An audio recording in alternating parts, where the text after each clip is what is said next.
Hello, welcome to the Friends in Ministry devotional. I'm really excited to spend just a moment of time with you today.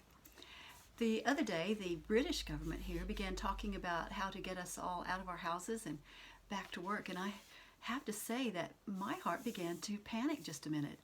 It wasn't that I'm afraid of the virus, but I just have enjoyed my time at home, just time to be with the Lord and to be with my husband and to just rest and think and just be.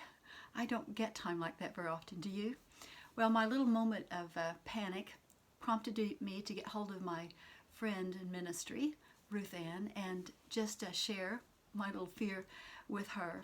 Can't we be thankful for friends like that? Friends that will listen, friends that will take time, friends that don't judge us, but they just love us anyway. Well, we went on a little online chat for just a little while, and my fear kind of calmed down. But you know, the Lord heard my quivering heart, and He was not going to let it drop. The next morning, as I came to read my Springs in the Valley devotion, He was waiting for me right there. At first, I couldn't figure out what the author was trying to say. Something about Jesus being stuck at home for 30 years with his brothers and sisters who didn't believe who he was, and that he was our example in submission. And I thought, okay, that's fine. But then the devotion says, if God is putting you through a spell of submission and you seem to be losing your individuality and everything else, it is because Jesus is making you one with him. Well, that was nice, wasn't it? I thought that was nice. And then the story starts of a doctor who had been out on the war, World War II, and he'd been sent back to rest. And so he was taking a walk in the beautiful sunshine of wherever he was. It must be Scotland because of the way the story reads. But taking a walk and enjoying the beauty of the earth and the birds and the sweetness of life. And at the same time, he knew that he soon had to go back to the front, back to the horrors of war.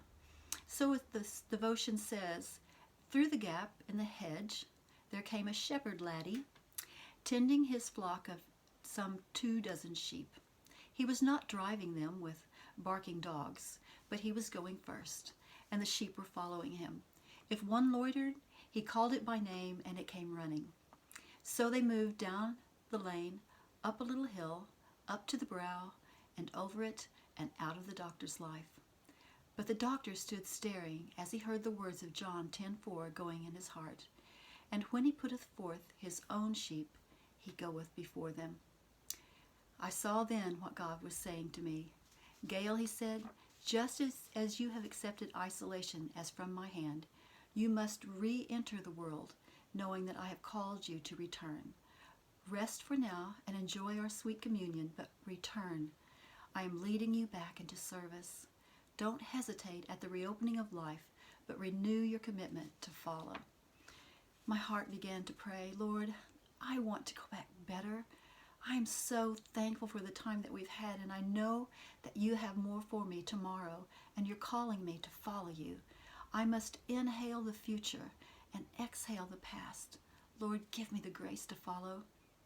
You know, ladies, as we re-enter, it's going to take the same kind of faith and obedience that it took for us to be in isolation. We're going to need that confidence, that confident, reckless abandon that says, Lord, here am I, send me. So let's go forward. Let's go forward knowing he is going before us.